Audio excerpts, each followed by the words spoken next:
Welcome back, America. We're here with a dear friend of mine, Stephen A. Smith. And Stephen A. Smith and I met many years ago at a radio event. Yeah. And as I recall, Stephen A., you can correct me if I'm wrong, and I know you will. You came up to me and you said, I'm a fan of yours. I don't always agree with you. That's right. But I like the way you do radio. And I said, there's the great Stephen A. Smith. Yes. He's a fan of mine. Yes. And we've been friends ever since. We don't agree on everything, but we are very agreeable. And so this is what I wanted to ask you. Mm-hmm. More and more, you're in the world of non-sports. You're talking about current events and talking about politics, philosophy, whatever, which is a good thing. And I noticed the other day you're talking about it, and you don't line up with one party or another. You don't really line up with one philosophy or another. And you're kind of calling out Democrats and saying, you got to get with your program. You got to fix what you're doing. You can't keep doing what you're doing and you're going to lose. And you took a lot of hell. So my question to you is this. Isn't this kind of stereotypical that people expect a sports guy, a black guy on ESPN to toe the line or else? And yet, you know what? Because of you, I watch more and more ESPN, and I don't find that to be the case at all. I find a lot of different opinions and a lot of different guys in a lot of different areas. But isn't that problematic? It's problematic, but I wouldn't confine it to the world of sports. I think that the Democratic Party have been very adroit and skilled up until recently in really coming across as if they have this high moral ground to stand on and essentially guilting people into believing whatever it is that they're singing about. And I think that ship has sailed now. I think that with these latest election results, the American people have spoken. There's no way around that. When you consider the fact that Donald Trump won all the swing states, that he basically elevated his cachet in every demographic that you can find. He won the popular vote as well as the electoral college vote. It was an indictment against the Democratic Party. They went too far left. They ignored the common sense, middle of the road, sensible voter as far as I'm concerned. I don't believe that most of American citizens are on the fringes, whether it's extreme right or left. I think most of us, whether it's center right or center left, want to be in a position to compromise. We want to see people communicating with one another, getting along with one another and expressing their levels of disagreements. In other words, disagreeing without being disagreeable per se.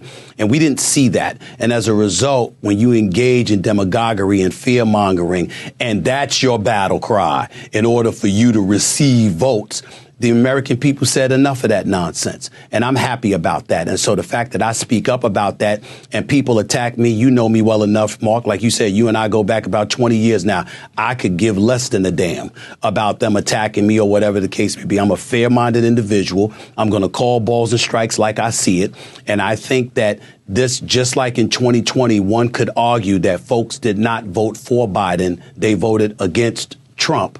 I think in this case, it wasn't about voting for Trump. It was about voting against the left and how extreme they became and how hypocritical their message was ultimately absorbed to be by the American people. That is why they lost this election, and that's why Donald Trump is going back into the White House.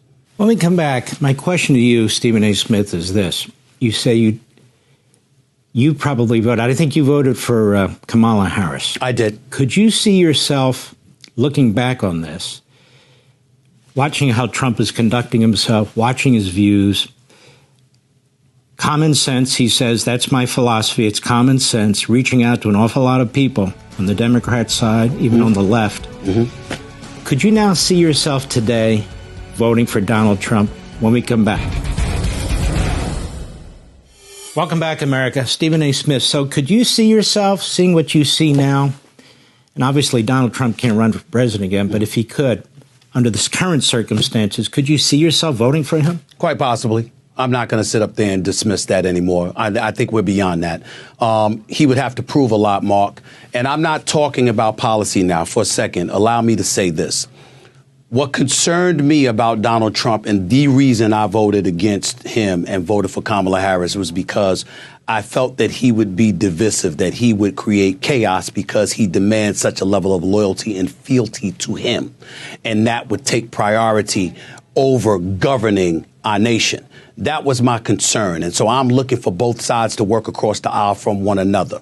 Having said that, when you see some of the things that he said, if he follows through on some of the things that he has said, it's not just about eradicating inflation, improving the economy, obviously controlling our borders. These are all things that I care about. Make no mistake about that.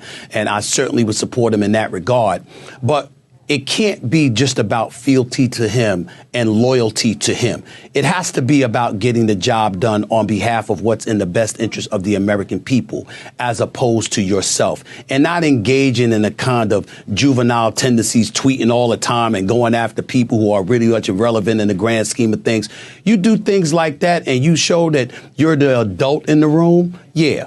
I don't think anybody could dismiss Donald Trump at this particular moment in time, not just because of him, but because of what we've seen the Democrats do. We're not falling for it any longer. The American people aren't falling for it any longer. I voted Democrat, and I got to tell you something right now. I don't like the fact that I did.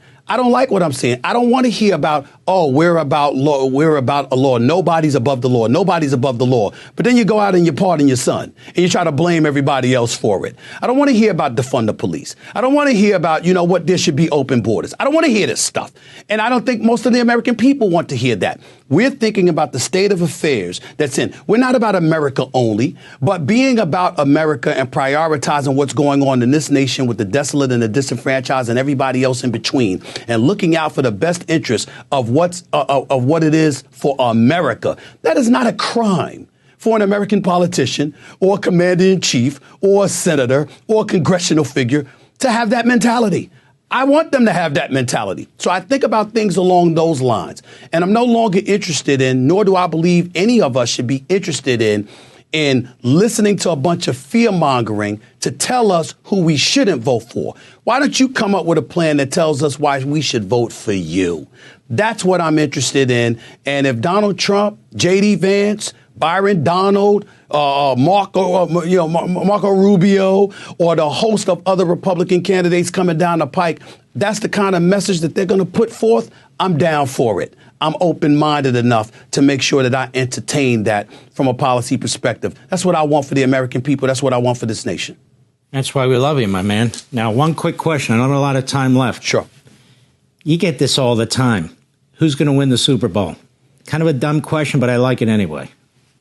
I got to tell you something right now. You can never count out Patrick Mahomes, the reigning two-time defending Super Bowl champion. But this guy, Josh Allen, with the Buffalo Bills, the way he's looking right now, he's my leading candidate for league MVP honors.